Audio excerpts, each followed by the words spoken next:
Notre quartier avait des rues tranquilles et des pelouses impeccablement entretenues. Et je me souviens avec tendresse de ces premiers jours. Le silence des nuits de banlieue me donnait un sentiment de sécurité, comme si nous étions dans une bulle où rien de vraiment grave ne pouvait arriver. Nous nous installions après le travail, et nos rires résonnaient dans toute la maison. Les jumeaux gazouillaient dans leur berceau, et notre aîné essayait déjà de marcher à quatre pattes dans le salon. Souvent, quand je rentrais, le sourire de Lisa illuminait le couloir. Elle m'accueillait avec une étreinte chaleureuse et une plainte amusée à propos des couches ou du dîner, et tout semblait parfait. Si parfait que je n'aurais jamais imaginé à quelle vitesse tout pourrait s'effondrer. Tout a commencé l'année dernière, avec une simple décision que Lisa a prise sans me demander mon avis. Ce choix a détruit notre mariage si complètement qu'il n'a laissé en moi que la trahison, la rage, et un besoin impérieux de vengeance. Si quelqu'un m'avait dit à l'époque que la loyauté de Lisa pouvait être si fragile, je l'aurais traité de menteur. Mais la vérité, c'est que la loyauté peut disparaître plus vite que vous ne le croyez, quand une personne décide que son conjoint n'a plus d'importance. Un soir, elle a lâché la bombe. Sa sœur jumelle, Sarah, et le mari de Sarah, Kevin, voulaient un bébé. Ils avaient lutté pendant des années, et le médecin de Sarah avait recommandé la gestation pour autrui. Lisa prévoyait d'être cette mère porteuse. Mais le coup qui m'a vraiment anéanti, ce n'était pas l'idée en elle-même. C'était le fait qu'elle n'avait jamais pris la peine de me consulter au préalable. Elle avait déjà commencé le processus dans mon dos. Je me souviens de ce moment avec une clarté absolue, comme s'il était gravé dans mon esprit. Nous étions assis ensemble sur le canapé, enfin, physiquement ensemble, mais chacun perdu dans ses propres pensées. Une émission de comédie de fin de soirée vacillait sur l'écran, à moitié oubliée. Lisa m'a jeté un coup d'œil, téléphone à la main, et a dit presque nonchalamment, « Grant, il y a quelque chose que j'ai décidé de faire. » Le naturel de son ton a déclenché des signaux d'alarme dans ma tête. Lisa ne parlait comme ça que lorsqu'elle avait une grande nouvelle à annoncer, quelque chose qu'elle était déterminée à imposer, peu importe ce que je pensais. Mon estomac s'est noué. J'ai coupé le son de la télévision. Que se passe-t-il? Tu as l'air sérieuse, ai-je dit. Elle a lissé une mèche de cheveux sombres derrière son oreille. Je vais être la mère porteuse de Sarah. J'ai cligné des yeux. Qu'est-ce que tu veux dire? Lisa a soutenu mon regard, sa voix ferme. Sarah ne peut pas avoir de bébé. Elle a subi plusieurs cycles de FIV et rien n'a fonctionné. Le médecin a suggéré une mère porteuse et, comme Sarah et moi avons le même ADN, je suis pratiquement la candidate parfaite. J'ai déjà parlé à la clinique. Elle a dit ça avec un tel naturel que, pendant une seconde, j'ai cru qu'elle plaisantait. Quand je n'ai vu aucune trace de sourire, mon rythme cardiaque s'est accéléré. Tu as déjà, ai-je dit, en déglutissant difficilement. Lisa, es-tu en train de me dire que tu portes l'enfant de Kevin? Elle a expiré. L'enfant de Sarah et de Kevin. Génétiquement, ce sera leur embryon. Je ne suis que la porteuse. J'ai senti ma mâchoire se crisper. Et quand exactement as-tu décidé tout ça sans me le dire? Elle a relevé le menton. Je savais que tu ferais une crise. C'est une décision que j'ai prise parce que Sarah est ma jumelle, et je ne supporte pas de la voir malheureuse. Kevin et moi en avons longuement parlé, et je suis certaine que c'est ce que je veux faire. Kevin et toi en avez longuement parlé, ai-je répété, sentant une boule de colère brûlante se former dans mon ventre. C'est génial. Pendant ce temps, moi, je suis ton mari, et je suis le dernier au courant. As-tu la moindre idée de ce que je ressens? Ses yeux ont brillé d'exaspération. Grant, je suis désolé, mais c'est mon corps. Je le fais avec ou sans ta permission. J'espérais que tu me soutiendrais, et oui, j'aurais dû te le dire plus tôt, mais je savais que tu essaierais de m'en empêcher, et c'est trop important. Pendant un instant, j'ai à peine pu parler, la gorge nouée par la fureur. Alors, c'est tout. Tu me dis d'accepter une grossesse qui n'est pas la mienne, de te regarder porter l'enfant d'un autre homme sous notre toit, et tu penses que je vais simplement sourire et applaudir? Lisa a posé son téléphone, croisant les bras. Tu peux appeler ça comme tu veux, mais ça va se faire. Sarah et Kevin comptent sur moi, et si tu m'aimes vraiment, tu respecteras ça. Un calme glacial s'est installé en moi, plus effrayant qu'une colère franche. Le respect? On ne montre pas de respect en prenant son mari par surprise avec un choix qui impacte notre mariage. Tu ne prends pas seulement des décisions concernant ton corps, tu prends des décisions concernant notre famille. Elle s'est levée, les poings serrés. Arrête de te comporter comme si tu étais la victime. Sarah fait aussi partie de la famille, et je suis en train de la sauver. Si tu ne peux pas voir ça, alors peut-être que je t'ai surestimé toutes ces années. Cette dernière phrase m'a poussé à bout.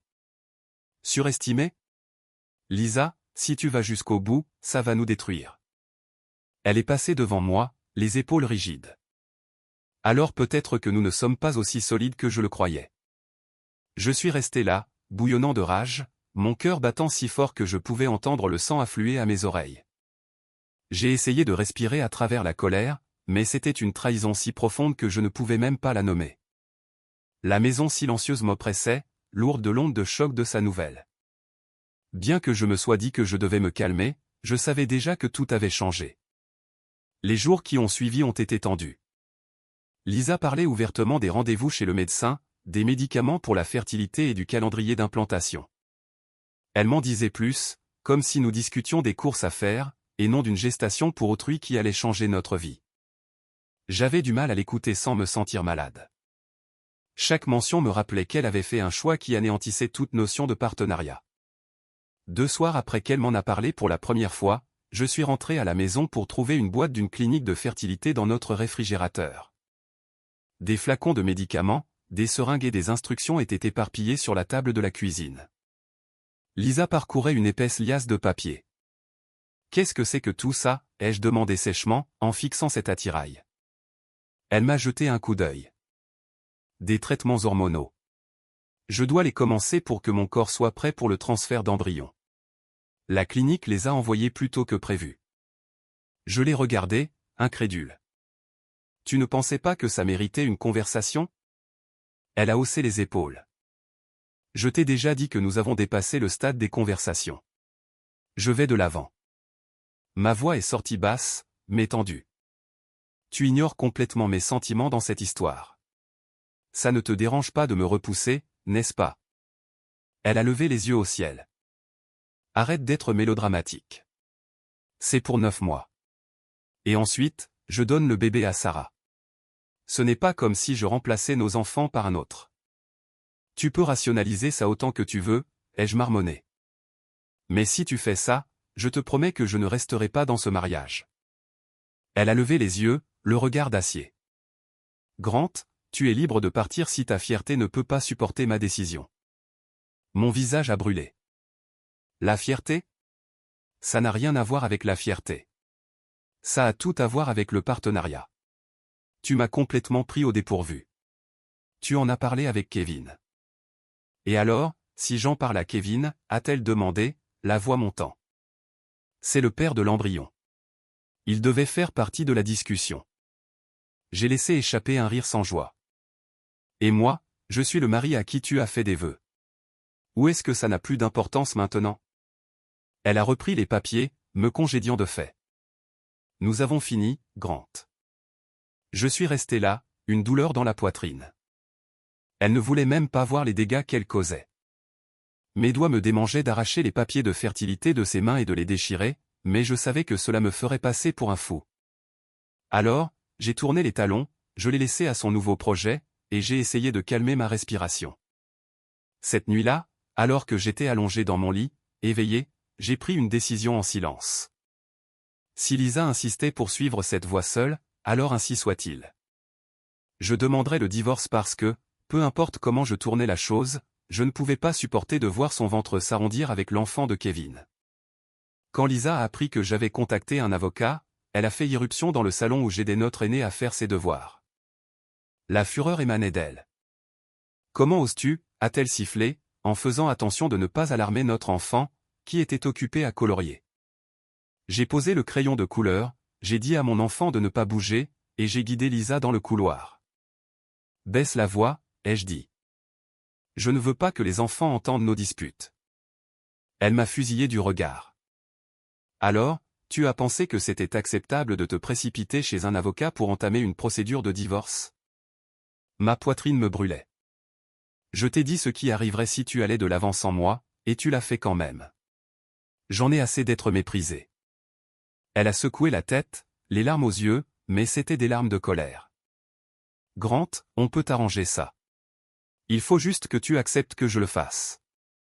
Ensuite, on passera à autre chose. J'ai levé une main. Non, tu ne m'entends pas. Il n'y a rien à arranger. Tu as agi dans mon dos, utilisé nos finances, signé pour une gestation pour autrui comme si notre mariage était secondaire par rapport à l'enfant de ta sœur. T'attendais-tu sérieusement à ce que je dise simplement, bien sûr, chérie? C'est génial. Ses lèvres ont tremblé. Je ne pensais pas que ça en arriverait au divorce.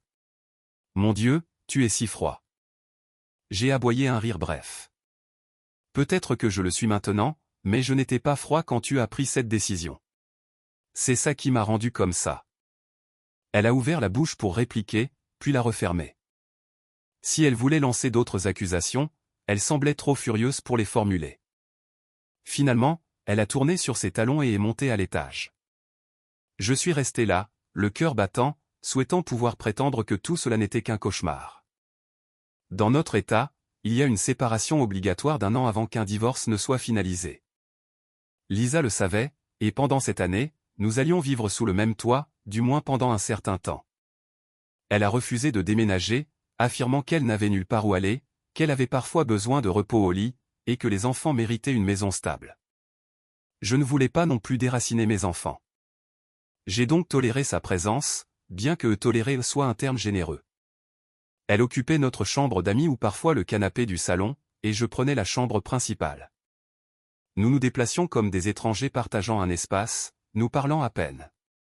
Les enfants l'ont bien sûr remarqué, et ils ont demandé pourquoi maman et papa ne s'asseyaient plus ensemble au dîner. Nous avons essayé d'agir civilement devant eux, mais la tension s'infiltrait dans tous les coins de la maison. La sœur jumelle de Lisa, Sarah, est arrivée un week-end avec Kevin. Je les ai trouvés dans le salon, regardant des poussettes dans un catalogue glacé comme s'ils étaient chez eux. Nos enfants jouaient dehors, donc je n'avais aucune raison de feindre la courtoisie. Kevin s'est levé de mon fauteuil quand je suis entré. « Grant, salut », a-t-il dit maladroitement. On était juste en train de, tu sais, planifier pour le bébé. Lisa s'est frotté le ventre, qui commençait à peine à se voir. Kevin et Sarah veulent s'assurer que nous sommes préparés. J'ai besoin de certaines choses dans la maison pour être à l'aise. Je l'ai fixé. Pourquoi Kevin ne peut-il pas acheter tout ça pour sa propre maison, puisque c'est là que le bébé vivra finalement? Kevin a laissé échapper un rire mal à l'aise. Eh bien, on pensait que ce serait bien d'avoir des fournitures ici pendant que Lisa porte le bébé. Je l'ai interrompu. N'ose pas parler de fournitures dans ma maison comme si c'était votre salon de naissance personnel. Les joues de Lisa ont rougi. Tu es déraisonnable. T'attends-tu à ce que je reste debout des heures chez eux si j'ai la nausée ou si j'ai besoin de repos? Je vis ici, Grant. J'ai serré la mâchoire. Oui, c'est vrai. Mais peut-être que Kevin et Sarah devraient montrer un peu de respect pour moi et ne pas traiter cette maison comme leur quartier général de planification de bébé. Kevin a jeté un coup d'œil à Sarah, qui se tenait derrière le canapé, les bras croisés. Sarah m'a lancé un regard d'acier. Grant, ce n'est pas comme si nous aimions être ici, a-t-elle dit. Nous essayons juste de rendre les choses aussi indolores que possible pour Lisa. Ma colère a flambé. Laisse-moi deviner. Tu t'attends à ce que je sois d'accord avec ça? Peut-être masser les pieds de Lisa, soutenir ses envies de femme enceinte, tout ça pour un bébé qui n'est pas le mien. Sarah a levé les mains. Pour l'amour de Dieu, nous sommes une famille. Ça ne devrait pas être une question de mien ou de tien. Il s'agit de s'entraider. J'ai plissé les yeux. Ça a cessé d'être une affaire de famille quand vous deux avez embarqué Lisa dans cette histoire dans mon dos. Kevin a poussé un soupir exaspéré. Écoute, mec, je comprends que c'est gênant. Gênant ne suffit pas à décrire la situation, ai-je lâché. Mais si tu es si préoccupé par Lisa, alors installe un espace confortable chez toi. Achète tous les articles de ce catalogue. Mais ne le fais pas ici. Si vous continuez à débarquer sans prévenir, nous allons avoir un sérieux problème. Lisa s'est levée, l'indignation rayonnant d'elle. Tu ne peux pas leur interdire l'accès à la maison. C'est aussi ma maison. Je me suis tourné vers elle. Tu aurais peut-être dû y penser avant de décider de partager ta grossesse avec eux et pas avec ton mari. Nous sommes restés là, à nous foudroyer du regard, jusqu'à ce que Sarah attrape le bras de Kevin. Allons-y, a-t-elle dit, sa voix tremblant de colère. Nous n'avons pas besoin de ça. Ils sont sortis précipitamment. Lisa s'est retournée, pointant un doigt vers moi. Tu te conduis comme un enfant. J'espère que tu réalises que tu es en train d'aliéner la tante et l'oncle de nos enfants. J'ai haussé les épaules. Je préfère les aliéner plutôt que de les laisser entrer ici comme si mon mariage n'avait aucune importance. Elle est partie en trombe, me laissant avec le tourbillon de rage brûlant qui était devenu une présence quasi constante dans mon ventre. Les mois suivants furent une routine sinistre. Le ventre de Lisa s'arrondissait. Elle se plaignait de nausées matinales, de maux de dos et d'une fatigue constante. Elle s'attendait à ce que je m'en soucie. Elle disait des choses comme « Grant, pourrais-tu m'apporter des crackers de la cuisine, ou pourrais-tu me donner un coussin pour mon dos ?» J'ai refusé à chaque fois. Elle sifflait « Quel genre d'homme sans cœur es-tu ? Tu peux voir la mère de tes enfants souffrir comme ça et ne pas lever le petit doigt. » Je répliquais sèchement « Tu es la mère porteuse de Kevin. Laisse-le s'en occuper. S'il ne peut pas, appelle Sarah. J'ai mes propres soucis, comme élever nos enfants et faire tourner la maison. » Elle partait en tapant du pied, souvent en larmes, en pestant contre ma cruauté, mais chaque larme qu'elle versait tombait sur la carapace endurcie de mon cœur. Je me rappelais qu'elle n'avait montré aucune compassion pour moi lorsqu'elle avait décidé de porter le bébé d'un autre homme sans même me consulter. Je lui offrais donc la même courtoisie, aucune. Elle a essayé de me faire culpabiliser tard un soir. Elle est venue à ma porte et a dit « Je ne peux pas dormir. J'ai des crampes dans les jambes. Pourrais-tu me les masser comme tu le faisais quand j'étais enceinte de nos jumeaux ?» Je l'ai regardée depuis le seuil, son visage un mélange de désespoir et d'espoir.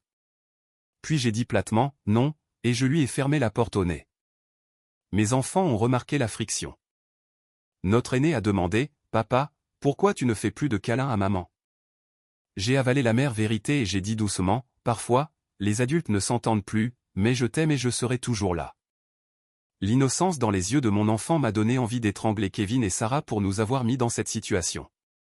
Mais surtout, elle m'a fait en vouloir à Lisa de l'avoir permis.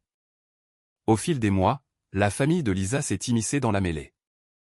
Sa mère m'a appelé, la voix dégoulinant de condescendance. « Grant, je n'arrive pas à croire à quel point tu es égoïste. Lisa accomplit un acte merveilleux et désintéressé pour sa sœur. Comment peux-tu lui refuser ton soutien ? » J'ai dit froidement, demandez peut-être à votre fille pourquoi elle l'a fait sans me le dire. Je ne lui dois aucun soutien. Ce bébé n'est pas le mien. Son père a tenté l'intimidation. Jeune homme, a-t-il grogné au téléphone. Vous vous engagez sur une voie très sombre si vous n'aidez pas Lisa. Nous veillerons à ce que vous le regrettiez.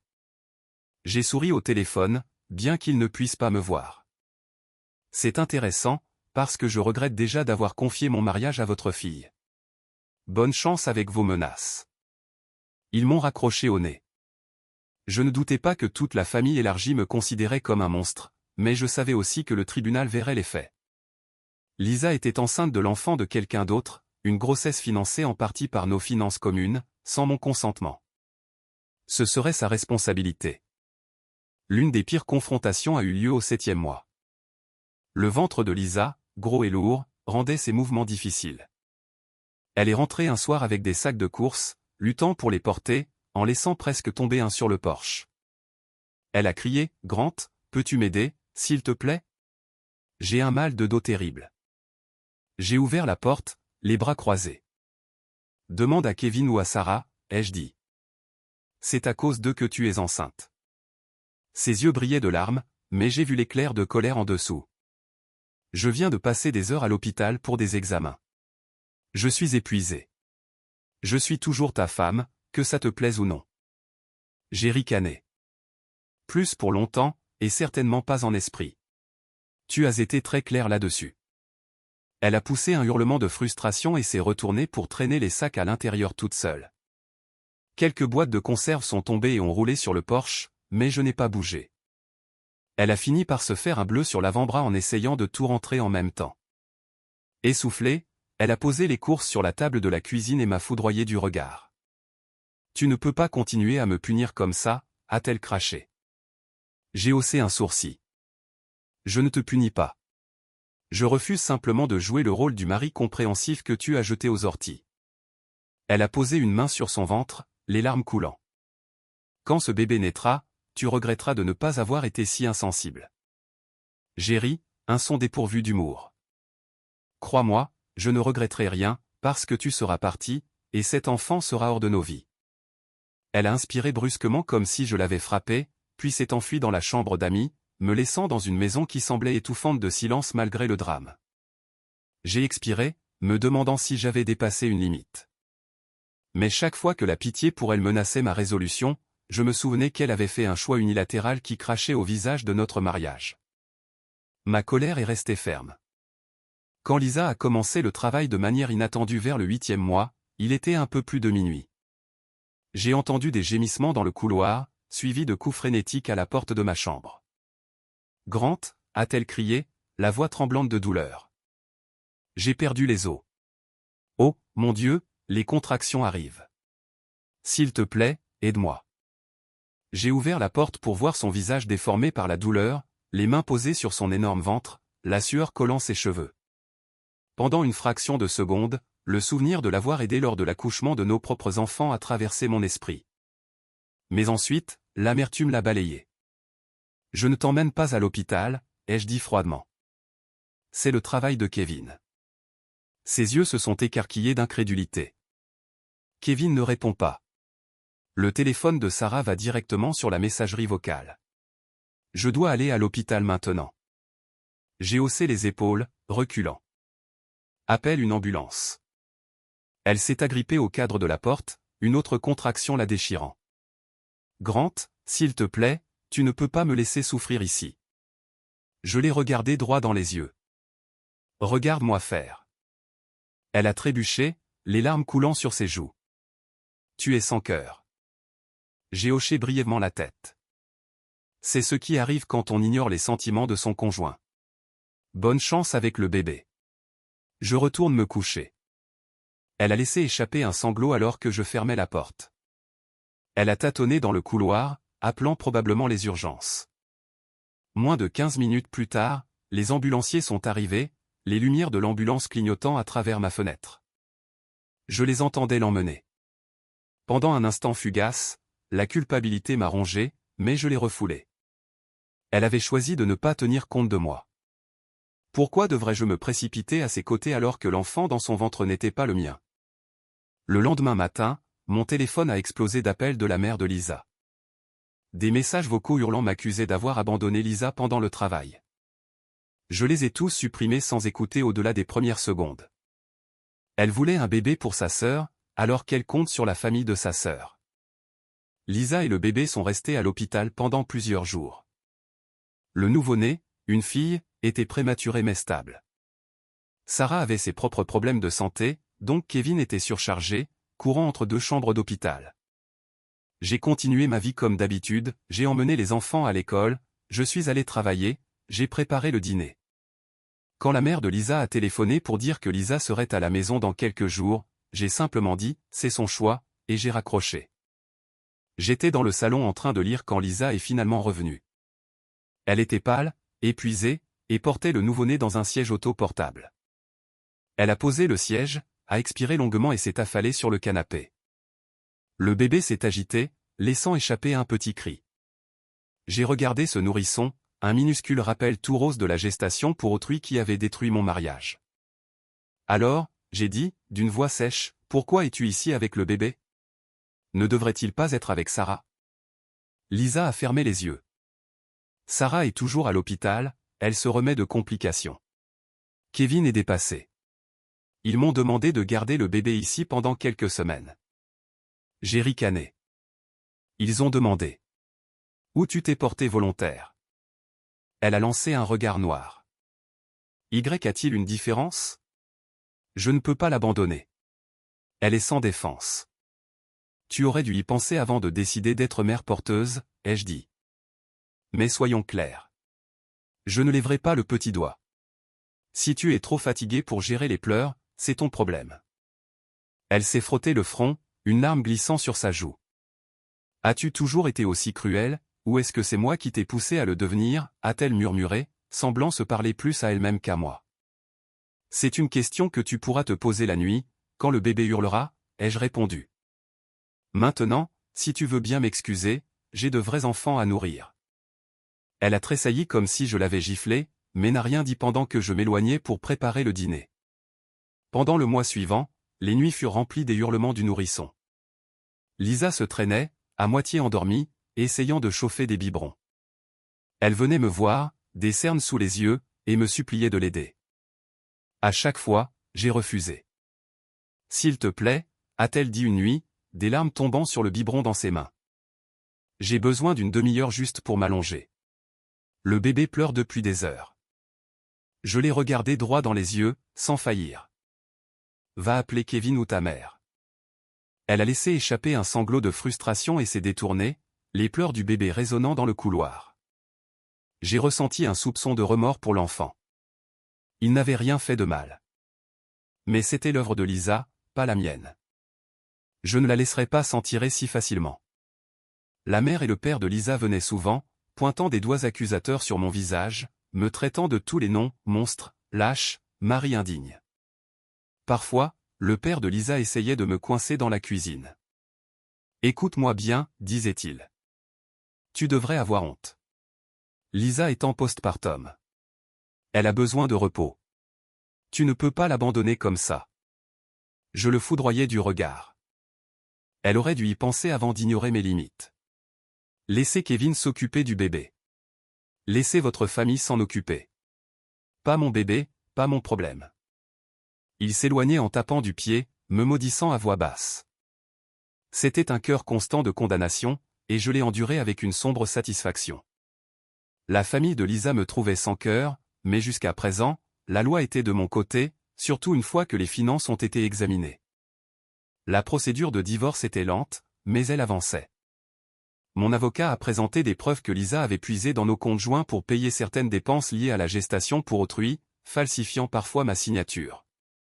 Les documents judiciaires détaillaient la chronologie, la tromperie explicite de Lisa, son mépris pour mon refus, son détournement des fonds matrimoniaux. Le juge a vu la falsification d'un très mauvais œil. Pendant ce temps, l'avocat de Lisa a tenté de me dépeindre comme un homme cruel qui avait abandonné sa femme enceinte. Mais comme le bébé n'était pas le mien et qu'elle avait caché ses projets de gestation pour autrui, son argument avait peu de poids. La sœur jumelle de Lisa et Kevin, ironiquement, sont restés silencieux sur le sujet des finances, probablement parce qu'ils étaient soulagés de ne pas être mis en cause. Si Lisa vidait nos comptes, ils voulaient simplement le bébé. Mais avec les problèmes de santé persistants de Sarah et la situation professionnelle incertaine de Kevin, ils ne pouvaient même pas prendre la garde complète tout de suite. La présence du bébé dans notre maison est devenue un arrangement bizarre et tendu que tout le monde détestait, mais devait endurer. Au moment de l'audience finale, Lisa s'était physiquement rétablie, mais elle était à bout de nerfs, s'occupant d'un bébé qui n'était pas le sien. Elle m'a interpellé dans le salon 2 semaines avant la date du tribunal. Le bébé somnolait dans un berceau. J'ai besoin d'une aide financière, a-t-elle dit sans détour. J'ai levé les yeux de mon ordinateur portable. Pourquoi? Elle a hésité, puis a croisé les bras. Mon médecin dit que je devrais me concentrer sur ma récupération postpartum. Je ne devrais pas avoir à chercher un travail immédiatement. J'ai haussé un sourcil. Tu n'es plus ma responsabilité, Lisa. Sa bouche s'est contractée. Je suis toujours la mère de tes 3 enfants, a-t-elle lâché. Je ne parle pas d'argent pour la gestation pour autrui. Je parle d'argent pour que je puisse vivre, pour nourrir nos enfants quand ils sont avec moi, pour payer ma part des dépenses. J'ai fermé lentement mon ordinateur portable. Quand nous serons divorcés, je paierai une pension alimentaire pour nos enfants, comme l'exige la loi. Je ne te donnerai pas de pension alimentaire pour conjoint. Ses yeux ont brillé. Je mérite une certaine sécurité financière. J'ai sacrifié mon corps, mon confort pour ta sœur, ai-je interrompu. Pas pour moi. C'est toute la différence. Sa voix tremblait. Tu es incroyablement cruel. Ça ne te fait rien que je lutte contre une dépression postpartum. Je l'ai fixé. Je me soucie de nos enfants, pas du bébé qui est biologiquement celui de Kevin, ni de ton postpartum que tu as toi-même provoqué. Tu as fait ton lit, Lisa. Maintenant, couche-y. Elle a pincé les lèvres, les larmes montant. Tu le regretteras, a-t-elle dit, sa voix tremblant de rage et de chagrin. J'ai secoué la tête. Tu as déjà dit ça. Le seul regret ici, c'est que nous soyons dans ce pétrin. Elle a dégluti, jetant un coup d'œil au bébé. Grant, ça me fait mal de le dire, mais tu n'es pas l'homme dont je me souviens. J'ai eu un rire sombre. Toi non plus, tu n'es pas la femme que j'ai épousée. La vie change, Lisa. Elle est partie, me laissant dans le calme. Le bébé dormait, inconscient de la zone de guerre qui l'entourait. La dernière semaine avant la date du tribunal, Lisa a décidé de déménager, emmenant le bébé chez sa mère jusqu'à ce que Sarah soit assez bien pour en assumer la garde. Elle a fait ses cartons à la hâte, les boîtes s'entrechoquant, des larmes coulant sur ses joues alors qu'elle pliait ses vêtements. Nos enfants, confus, ont demandé si maman partait pour de bon.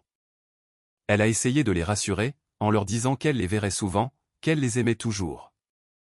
Ils ont hoché la tête, bien que la tristesse pèse sur leur petit visage. Le jour de son départ, elle se tenait dans l'entrée, le siège auto à ses pieds, une petite valise à la main. Elle m'a regardé, les yeux rougis. Une dernière fois, Grant. Je te demande de ne pas faire ça. Ne finalise pas le divorce. Je trouverai un moyen d'arranger les choses, s'il te plaît. J'ai senti une étrange pointe au cœur, mais je l'ai laissé passer. Arranger les choses en remontant le temps, parce que c'est la seule façon. Tu ne peux pas défaire ce que tu as fait. Une larme a coulé sur sa joue. Je n'aurais jamais imaginé que je te perdrais. Je voulais juste aider Sarah. J'ai hoché la tête, amère. Eh bien, tu as aidé Sarah, et au passage, tu as incendié notre mariage. Au revoir, Lisa. Elle a dégluti difficilement, a pris le siège auto, et est partie. La porte s'est refermée derrière elle avec un clic doux qui a semblé résonner dans la maison vide. J'ai fermé les yeux, laissant échapper une respiration tremblante.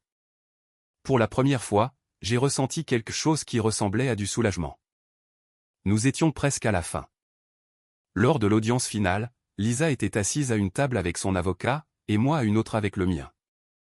Kevin et Sarah étaient présents dans la salle, affichant des expressions identiques d'appréhension. La juge était une femme au visage sévère qui avait examiné tous les documents.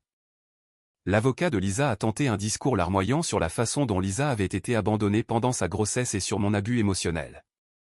Mon avocat a présenté une chronologie minutieuse. Lisa avait pris la décision de la gestation pour autrui sans mon consentement, elle avait dépensé les fonds matrimoniaux pour la procédure, et elle avait falsifié ma signature pour le faire. J'avais communiqué à plusieurs reprises mon refus et fixé une limite qu'elle avait ignorée. Quand la juge a parlé, son ton était sec. Elle a estimé que les actions de Lisa témoignaient d'un mépris flagrant pour notre partenariat conjugal. Elle a reconnu que le bébé n'était pas le mien, donc je n'avais aucune obligation financière ou parentale. Concernant la pension alimentaire pour conjoint, elle ne voyait aucune raison pour que j'en paie, surtout compte tenu de l'utilisation abusive des fonds par Lisa. La juge m'a également accordé la garde principale de nos 3 enfants. Lisa a obtenu des droits de visite, à condition qu'elle puisse prouver un environnement stable. Enfin, elle a été condamnée à rembourser une partie des fonds matrimoniaux détournés. Alors que la juge rendait sa décision, le visage de Lisa s'est décomposé. Des larmes ont glissé sur ses joues. Elle a couvert sa bouche d'une main, les épaules secouées de sanglots. Kevin et Sarah ont échangé des regards atterrés. J'ai senti mon propre cœur battre la chamade, mais surtout, je me suis senti vengé. Ma vengeance était accomplie. J'avais quitté la femme qui m'avait trahi, et la loi me soutenait. Nous sommes sortis dans le couloir du palais de justice. Lisa s'est approchée, les yeux gonflés. Grant, a-t-elle murmuré, la voix tremblante. Je n'ai jamais voulu que ça en arrive là. Je suis désolé. Je le suis vraiment. J'ai fait une erreur, mais je n'ai jamais pensé que tu me couperais les ponts comme ça. Je l'ai regardé, me souvenant des nuits où je l'avais supplié de ne pas le faire. Ses réponses dédaigneuses, son arrogance. Tu as décidé de faire passer les besoins de Kevin et Sarah avant les nôtres, et tu as menti à ce sujet. C'est plus qu'une erreur. Ça nous a détruits. Elle a laissé échapper une respiration rauque. J'espère juste que tu pourras me pardonner un jour. Mon regard est resté froid. Tu as falsifié ma signature. Tu as refusé d'écouter quand je t'ai supplié de ne pas le faire. Le pardon ne s'obtient pas si facilement. Au revoir, Lisa. Sarah s'est approchée, essayant de poser une main sur mon bras. Grant, tu ne vois pas? Elle a des remords. Elle l'a fait pour moi. J'ai retiré mon bras brusquement. Tu as eu ce que tu voulais, Sarah. Ce bébé est à toi maintenant. Tu peux gérer les retombées. Toi et Kevin pouvez soutenir Lisa si vous pensez qu'elle le mérite. Moi, j'ai terminé. Ils sont restés là, sans voix, alors que je me dirigeais vers la sortie. Le couloir semblait plus lumineux alors que je m'éloignais, comme si un poids écrasant avait été levé. Dans les semaines qui ont suivi le jugement final, Lisa a emménagé chez sa mère, le bébé toujours avec elle jusqu'à ce que Sarah se rétablisse complètement. Chaque fois que je voyais Lisa lors des échanges de garde de nos 3 enfants, elle avait l'air fragile, pleine de regrets. Elle demandait comment allaient les enfants, et je répondais poliment, mais je gardais mes distances. Elle me lançait des regards mélancoliques, comme si elle attendait un signe de tendresse. Je n'en ai offert aucun. Kevin et Sarah ont finalement pris en charge l'éducation de leur bébé. La rumeur disait qu'ils étaient à court d'argent. Le travail de Kevin avait réduit ses heures, et les factures d'hôpital de Sarah s'accumulaient. Lisa, financièrement épuisée, luttait pour trouver un emploi stable. Mes enfants, cependant, allaient beaucoup mieux. Une fois la tension disparue de la maison, nous avons retrouvé un rythme calme. Jour d'école, sortie le week-end, soirée cinéma en famille. Plus de bébés qui pleurent pour réveiller tout le monde à minuit. Plus de guerres silencieuses dans les couloirs. Parfois, Lisa m'envoyait des SMS ou des emails pour parler de ses regrets, de la façon dont elle n'avait jamais prévu le manque de fiabilité de Kevin ou les problèmes de santé persistants de Sarah. Elle mentionnait que le fait d'être mère porteuse n'avait finalement aidé personne. Cela avait juste créé plus de chaos. J'offrais des réponses polies et minimales, ne parlant que des horaires ou des besoins de nos enfants. Un jour, mon aîné m'a regardé en jouant avec des Legos. « Papa, tu aimes toujours maman. » J'ai fait une pause, m'agenouillant à côté de lui. Je tiens à elle parce qu'elle est ta mère, mais parfois les adultes changent et ils brisent la confiance. Il a semblé accepter cela, retournant à ses petites briques en plastique. L'affaire était résolue dans son esprit. Les enfants peuvent être si directs. C'est l'une des raisons pour lesquelles je les aime farouchement. Il n'y a pas de faux semblants, pas d'agenda caché. Les mois se sont transformés en une année, le divorce bien derrière moi. Je me sentais enfin libre. J'ai gardé la maison, un emploi stable, et la garde principale. Lisa entrait et sortait de la vie des enfants, sans jamais vraiment retrouver son équilibre. Kevin et Sarah avaient leur nouveau bébé, mais d'après ce que j'ai entendu, ce n'était pas un conte de fées. Ils avaient des factures médicales, des disputes sur l'argent, et peu de temps pour aider Lisa. Elle s'était tournée vers ses parents, qui n'étaient disposés à l'aider que dans une certaine mesure. Les gens me demandaient parfois, pourquoi ne l'as-tu pas aidée après la naissance? C'était évident qu'elle était dépassée. Je répondais qu'elle avait pris une décision qui m'excluait, et qu'elle en affrontait les conséquences. Il secouait souvent la tête, me traitant d'impitoyable. Peut-être que je l'étais, mais dans un mariage, le respect et l'honnêteté sont essentiels. Elle n'a montré ni l'un ni l'autre. Au final, ma vengeance n'était pas une question de violence ou d'humiliation publique. Il s'agissait de la laisser affronter seule chaque conséquence de son choix. J'ai retiré le soutien qu'elle tenait pour acquis et je l'ai laissé voir à quel point le monde pouvait être dur quand on bafouait la confiance de son mari. La juge l'a vu de la même manière, tout comme la dure réalité de la vie. Si vous me demandez maintenant si je regrette à quel point j'ai été impitoyable, je dirais non. Lisa a porté le premier coup en me trahissant. J'ai répondu de la même manière en lui donnant exactement ce qu'elle avait demandé, l'autonomie, pas de finances partagées, pas de soutien émotionnel, pas d'illusion que nous resterions mariés à travers une grossesse à laquelle je n'avais jamais consenti. Au final, j'ai obtenu ma liberté et mes enfants, tandis qu'elle a été laissée à se débattre avec l'acte altruiste qui a brisé notre mariage. Voilà l'histoire de comment la gestation pour autrui pour sa sœur a transformé Lisa, ma femme bien-aimée, en une étrangère, et comment j'ai trouvé ma satisfaction en ne la sauvant pas de ses propres choix. Si c'est cruel, alors la cruauté était le prix de ma dignité, et c'était un prix que j'étais plus que disposé à payer.